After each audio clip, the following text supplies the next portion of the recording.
Hey viewers, welcome to my channel Numeracy maths classes. Guys, आज की video में करेंगे क्लास 12th का chapter 3, that is matrices. Matrices होता क्या है? एक वर्ड होता है हमारा मैट्रिक्स, जिसका प्लूरल फॉर्म होता है मैट्रिसेस। नाउ मैट्रिक्स क्या होता है, ये हमारा मेन चीज है।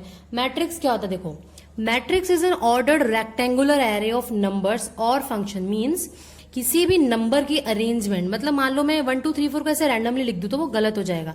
इसको मैं एक अच्छे तरीके से रिप्रेजेंट अगर करना चाहती हूँ, एक ट्रे फॉर्म कह सकते हैं आप, इस तरह से कर दूं, या फिर मैं एक प्रॉपरली मैनर्ड मतलब होना चाहिए, तो वो जो ये अरेंजमेंट होता है इसे हम एरे बोलते हैं। अगर कोई मैट्रिक्स कब होती है? अगर किसी नंबर का अरेंजमेंट होता है हमारा प्रॉपरली, उन अरेंजमेंट को हम क्या बोलते हैं? मैट्रिक्स। तो ये जो अरेंजमेंट है कहलाएंगे आपके मैट्रिक्स, और मैट्रिक्स का प्लूरल फॉर्म है आपका मैट्रिसेस। अब जो इस मैट्रिक्स के अंदर ये नंबर्स होते हैं हम क्या बोलते हैं? एलिमेंट्स और एंट्रीज। क्या बोलते हैं? इनको बोलते हैं एलिमेंट्स या फिर एंट्रीज। और इसे डिनोट कैसे करते हैं? AIJ। अब ये IJ क्या होते हैं अभी बात करते हैं उसके बारे में बाद में, पहले हम एक चीज डिस्कस कर लेते हैं। इस मैट्रिक्स में बहुत सारी चीजें हमें जानने को मिलेंगी। पहली तो ये देखो, अगर जो ये लाइन होती है स्लीपिंग लाइन, और you can say horizontal line, ये होती है आपकी रोज। अब यहाँ पे कितनी हॉरिजॉन्टल लाइन है? 2। मीन्स आपके यहाँ पे 2 रोज हैं। अब वर्टिकल लाइन जो होती है वो होते हैं नंबर ऑफ कॉलम्स। यहाँ पे कितने नंबर ऑफ कॉलम्स है? 2। Similarly in case of B में कितनी है रोज? देखो 1 2 3 रोज, 1 2 2 कॉलम्स। मीन्स रोज होती है हॉरिजॉन्टल लाइंस एंड कॉलम्स होती है आपकी वर्टिकल लाइंस। ठीक है, इट मीन्स ए में आपकी हुई 2 रोज एंड 2 कॉलम्स, बी में हुई 2 कॉलम्स एंड 3 रोज। अब ऑर्डर पे आते हैं बात। ऑर्डर क्या होता है? ऑर्डर होता है number of rose into number of columns. ना नंबर ऑफ रोज इसमें कितनी थी आपकी? 2, तो रोज पहले लिखते हैं हम। फिर नंबर ऑफ कॉलम्स कितने? 2, तो 2 इंटू 2 हो गया। Now in the case of B, rows कितनी थी यहाँ पे? 3, तो 3 पहले आ गया। हमेशा ध्यान रखना रोज पहले लिखनी होती हैं। कॉलम्स कितने होते हैं? 2 है यहाँ पे, तो ये हो गया 3 इंटू 2। तो एक डेफिनेशन पढ़ लेते हैं इसकी। ऑर्डर ऑफ मैट्रिक्स क्या है? A matrix having m rows and n columns is called a matrix of order m into n। Cross का साइन हम लगाते हैं, तो इस तरह से A का ऑर्डर 2x2 एंड B का ऑर्डर 3x2 हो गया। इसी ऑर्डर से आप एक चीज और बता सकते हैं कि जो इनका प्रोडक्ट आएगा ऑर्डर का, लाइक 2 इंटू 2 4, 3 इंटू 6, उतने ही number of elements in matrix में होते हैं। मींस जो हम ऑर्डर लिख रहे हैं उससे हम ये भी बता सकते हैं कि नंबर ऑफ एलिमेंट्स इसमें कितने मिलेंगे। अब बारी आती है मेरे एलिमेंट्स को या मैट्रिक्स को हम रिप्रेजेंट कैसे कर रहे हैं। देखिए, जनरली हम ऐसे लिखते हैं, हमारा ये होता है डिनोटेशन AIJ। इसमें I का मतलब होता है रो, नंबर ऑफ रो, J का मतलब होता है नंबर ऑफ कॉलम। अब देखो, ये जो लाइन है ये आपका क्या है? फर्स्ट कॉलम, और ये जो लाइन है वो आपकी क्या है? First row. मींस ये जो एलिमेंट है आप इसे लिखेंगे A11, क्योंकि ये फर्स्ट रो फर्स्ट कॉलम का एलिमेंट है। फिर जो ये लाइन है ये फर्स्ट रो, तो हमेशा ये वाली जो है फर्स्ट रो है। मींस आपका A1 तो पहले प्लेस पे 1 तो आएगा ही आएगा।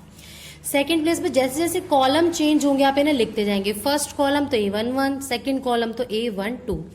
सिमिलरली सेकंड वाली में ये सेकंड रो है, तो आप A2 तो पहले फिक्स हो गया सेकंड रो, और फर्स्ट कॉलम तो 2 1 2 2 2 3, इस तरह से लिखते जाएंगे आप। ठीक है, तो नंबर ऑफ एलिमेंट्स मैं आपको ऑलरेडी बता चुकी हूँ, MN होता है। इसके बाद हम पढ़ते हैं types of matrix. Types of matrix पढ़ने से पहले हम एक दो क्वेश्चन ट्राई कर लेते हैं। मान लो मैंने क्वेश्चन दिया है कि A के पास 24 एलिमेंट्स है, तो पॉसिबल ऑर्डर क्या हो सकते हैं? देखो, पॉसिबल ऑर्डर मैंने भी बताया था, ऑर्डर अगर m इंटू n लिखते हैं हम, तो नंबर ऑफ एलिमेंट्स क्या आते हैं? इनका जो प्रोडक्ट होता है MN होता है ना। मीन्स अगर 2 इंटू 3 है तो 6 एलिमेंट आएंगे। मीन्स ये हुआ कि जो आपको नंबर ऑफ एलिमेंट गिवन है उनके जितने भी पॉसिबल फैक्टर्स होंगे वो आपके क्या होंगे? Possible order. 1 से शुरुआत करते, 24 है तो 24 1 जा, तो एक बार आप इसे 24 इंटू 1 लिखेंगे और एक बार 1 इंटू 24। चीज डिफरेंट है, क्यों है भाई? देखो, पहले नंबर ऑफ रोज आती, मीन्स जो ये मैट्रिक्स बनेगी इसमें नंबर ऑफ रोज 24 होंगे और कॉलम 1 होंगे। इसमें नंबर ऑफ रोज 1 होंगे, नंबर ऑफ कॉलम्स 24 होंगे। ठीक है, तो पॉसिबल ऑर्डर एक तो हो गया 124 24 1। अब 2 पे आता है, 2 12 जा 24, तो 2 12 एंड 12 2। सिमिलरली 3 पे देखेंगे, 3 8 जा 8 3 जा 4 6 जा 6 4 जा। उसके बाद 5 पे आता नहीं है, 6 पे ऑलरेडी आ चुका है। मीन्स आपके पॉसिबल ऑर्डर कितने हो गए हैं? ये 8 ऑर्डर्स। इसी तरह को कोई प्राइम नंबर है लाइक 13 दे दिया हमें, तो आप उसे कैसे लिखेंगे? देखिए 13 गिवन है मीन्स 113, 13 1, क्योंकि प्राइम नंबर है किसी से डिवाइड होगा नहीं तो केवल 1 के टेबल में आएगा, तो एक बार 113 लिख देंगे, एक बार 13 एंड 1। ठीक है, अब पढ़ते हैं टाइप्स ऑफ मैट्रिक्स। पहली टाइप होती है आपकी column matrix. Column matrix means जिसमें सिर्फ कॉलम कॉलम दिखे, रोज दिखे ही ना। जैसे ये है, इसमें केवल 1 कॉलम है, रो है ही नहीं। हम रो कैसे कहते हैं भाई, एक ही एलिमेंट है ना, रो कैसे बोले? 1 कॉलम हो, ओनली 1 कॉलम, क्या वो 1 कॉलम, और वैसे कहने को 2 रोज है यहाँ पे, लेकिन कॉलम जिसमें सिर्फ 1 होगा वो आपकी होगी कॉलम मैट्रिक्स। ठीक है, यहाँ आपकी 2 रोज है, यहाँ आपकी 3 रोज है, तो ऑर्डर क्या हो गया? 2 क्रॉस 1, 3 क्रॉस 1, क्योंकि रो पहले आती है। ठीक है, नेक्स्ट इसी तरह हम रो मैट्रिक्स, अब जब कॉलम मैट्रिक्स में सिर्फ 1 कॉलम था तो रो मैट्रिक्स में सिर्फ 1 रो हो जाएगी। रो मीन्स एक स्लीपिंग लाइन, ये मीन्स एक ही रो होनी चाहिए। यहाँ एक रो है लेकिन कॉलम कितने हैं? 3 कॉलम्स हैं, तो ऑर्डर क्या हो गया? नंबर ऑफ रो पहले आती है तो 1 into 3। Square matrix, square matrix क्या होगी? देखो दिखने में रेक्टेंगुलर एरे हम डेफिनेशन में बोलते हैं, तो ये तो रेक्टेंगल लग रहा है। स्क्वायर जब लगेगा ना, जब रो कॉलम दोनों सेम होंगे, मीन्स मैंने 2 क्रॉस 2 लिया, 2 ही रो है 2 ही कॉलम है, तो ये स्क्वायर जैसा तभी तो लगेगा। मीन्स आपकी स्क्वायर मैट्रिक्स वो मैट्रिक्स होती है जिसमें in which number of rows are equal to number of columns. Clear है, इनमें m और n दोनों ही आपके सेम होते हैं, जिसे आप n क्रॉस n मैट्रिक्स बोल सकते हैं या फिर m क्रॉस m। अब स्क्वायर मैट्रिक्स पढ़ने के बाद हम कई सारी चीजें पढ़ते हैं। डायगोनल मैट्रिक्स क्या होती है, स्केलर मैट्रिक्स क्या होती है। तो डायगोनल मैट्रिक्स होती है ऐसी स्क्वायर मैट्रिक्स, ध्यान रखना स्क्वायर मैट्रिक्स में ही आप डायगोनल बता सकते हैं। तो ऐसी स्क्वायर मैट्रिक्स जिसे हम डायगोनल बोलेंगे जिसके all non diagonal elements are 0 ना। नॉन डायगोनल एलिमेंट्स क्या होते हैं, ध्यान से देखना, फिगर में बहुत अच्छे से एक्सप्लेन किया हुआ है। ये है आपके diagonal elements A11, A22, A33। ध्यान रखना डायगोनल जो एंट्रीज होती हैं उनमें आपका आई और जे सेम रहेगा। A11, A22, A33 इस तरह से चलता जाएगा। इसके अलावा जो नॉन डायगोनल एलिमेंट्स होते हैं मींस वो AI/J जिसमें आई और जे सेम नहीं होते, लाइक A12, A32 इस तरह से वो 0 हो। और नॉन डायगोनल एंट्री कुछ भी हो सकती है, डायगोनल एंट्री कुछ भी हो सकती है, लेकिन ये आपका 0 होना मस्ट है नॉन डायगोनल एलिमेंट, तो वो होता है आपका डायगोनल मैट्रिक्स। जैसे ये एग्जांपल हो गया, इसमें आपके ये एंट्री कुछ गिवन है लेकिन बाकी नॉन डायगोनल एलिमेंट्स आपके 0 हैं। इसके बाद हम पढ़ते हैं स्केलर मैट्रिक्स। स्केलर मैट्रिक्स क्या होती है, जो ये आपने एंट्रीज ली है ना, इसी का एक्सटेंशन है डायगोनल मैट्रिक्स का। जब डायगोनल एंट्रीज आपकी सेम नंबर हो, कोई भी नंबर हो लेकिन सेम हो, लाइक 1 1 हो, 2 2 2 हो, 3 3 3 हो, k हो, कोई भी एक नंबर हो, तो उसे आप बोलेंगे स्केलर मैट्रिक्स। मतलब अ डायगोनल मैट्रिक्स, क्योंकि डायगोनल का एक्सटेंशन है ना, is said to be a scalar matrix if its all diagonal elements are equal. Now next is identity matrix. अब स्केलर मैट्रिक्स का ये अलग पार्ट मान लो इसे, कैसे? देखो स्केलर मैट्रिक्स में मैंने बताया था आइटम्स एलिमेंट्स जो हैं वो डायगोनल एंट्रीज के सेम होंगे। आइडेंटिटी में क्या हो जाता है, सेम तो होते हैं लेकिन 1 होते हैं, फिक्स्ड हो जाता है कि 1 ही होंगे। ठीक है, तो a square matrix in which elements and diagonals are equal to 1 and rest are all 0 means सिर्फ डायगोनल एंट्रीज 1 हो और बाकी सारे क्या हो जाए आपके 0 से रिप्रेजेंट हम करते हैं। Aij is 1 when I is equal to j। I is equal to j मैंने बताया था डायगोनल एंट्रीज में होता है A11, A22, A33 इस टाइप से होता है क्योंकि, और 0 कब होगा when I is not equals to j means ये नॉन डायगोनल एंट्रीज। ठीक है, last but not the least zero matrix.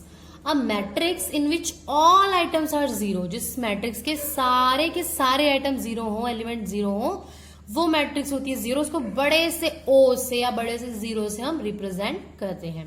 तो गाइज ये सारी थी टाइप्स ऑफ मैट्रिक्स। अब थोड़ा सा एक टॉपिक 2 और पढ़ लेते हैं हम। टॉपिक है equality of matrices. Equality means क्या होता है, किसी भी 2 मैट्रिसेस को हम इक्वल तब कहते हैं, पहली चीज उनके ऑर्डर सेम हो। मतलब जैसे ये दोनों मैट्रिक्स अगर मैं पूछूं क्या ये इक्वल है, तो आप पहले ही आंख बंद करके मना कर देंगे भाई इसका तो ऑर्डर ही सेम नहीं है। जब ऑर्डर सेम नहीं है तो आगे की बात हम कर ही नहीं सकते। तो पहली चीज ऑर्डर सेम होना चाहिए। दूसरी चीज हर एक element of A should be equal to हर एक element of B, means each element of A should be equal to each element of B. मान लीजिए मैं इन दोनों को कंपेयर करती हूं, तो ऑर्डर तो सेम है क्योंकि ये भी 3x3 है और ये भी 3x3 है, लेकिन ध्यान से देखेंगे ये तीनों सेम है बिल्कुल, लेकिन बीच वाले एलिमेंट 1 1 1 है और यहाँ क्या क्या है 0 0 0, मीन्स ये दोनों सी डिफरेंट है, सेम नहीं है। ए और बी देख लेते हैं हम, बिल्कुल ऑर्डर सेम, हर एक एलिमेंट सेम, A11 यहाँ भी 1 है, यहाँ भी 1 है, A12 यहाँ भी 0 है, यहाँ भी 0, मीन्स इक्वल मैट्रिसेस, बट ये इक्वल नहीं है क्योंकि सभी प्लेसेस पे तो इक्वल है बट फर्स्ट प्लेस पे इक्वल नहीं है। सारे प्लेस इक्वल होने चाहिए ना, मीन्स आपके ये दोनों हो गई हैं नॉन इक्वल मैट्रिसेस। तो क्वेश्चन ऐसे आते हैं, आपको दो मैट्रिक्स दे देंगे, कोई अननोन वैल्यू होगी, जैसे मान लो 1 की जगह दे दिया x, अगर 1 की जगह x है और बोला गया है कि इक्वल है, भाई इक्वल तो तभी होंगे ना जब इस x की जगह पे क्या हो 2, मीन्स x के लिए आपको क्या मिल जाएगी यहां से 2। जैसे हम एक एग्जांपल देख लेते हैं, मान लो मुझे एक A मैट्रिक्स दी हुई थी, B मैट्रिक्स दी हुई थी, बोला ये था इक्वल है, are equal, then find the values of x and y। अब कंपेयर करो, 1 के सामने 1, 2 के सामने x, मीन्स x की वैल्यू क्या होनी चाहिए थी 2, बहुत बढ़िया। अब कंपेयर करो, बाकी सब चीजें गिवन है, y-4 की जगह क्या है 0, मीन्स इक्वल है तो y-4 आपका क्या होना चाहिए था 0, y-4 is 0 means y is 4। इसी तरह से और भी क्वेश्चन आएंगे, आप देखेंगे ये बहुत सिंपल क्वेश्चन था, अगर ये होता a-b इज -1, 2a-b इज 0, तो आपको यहां से डायरेक्ट वैल्यू तो नहीं मिल सकती, लेकिन ये इक्वेशन बन गई है जिसे आप एलिमिनेशन मेथड या सब्स्टिट्यूशन मेथड से सॉल्व कर सकते हैं। मैंने एलिमिनेशन मेथड किया, मैं उसी को प्रेफर करती हूँ। तो आपको यहाँ से a की वैल्यू, b की वैल्यू, जिसकी भी आप निकालना चाहे निकाल सकते हैं। सिमिलरली आप a b की वैल्यू मिलते ही यहाँ पुट कर देना, c और d की वैल्यू मिल जाएगी आपको। तो गाइज आज की वीडियो में सिर्फ इतना ही, आज एक साथ सारा पढ़ लेंगे तो कंफ्यूजन हो जाएगी, इसलिए हम नेक्स्ट वीडियो में पढ़ेंगे addition, multiplication and transpose, symmetric, skew symmetric matrix, और उसके बाद एक और वीडियो में पढ़ेंगे एलिमेंट्री ऑपरेशंस कैसे अप्लाई करते हैं, उसकी एक ही वीडियो बनाऊंगी मैं। तो अगर आप मेरी अगली वीडियोस देखना चाहते हैं तो मेरे चैनल को सब्सक्राइब कर लें and keep watching. Thank you.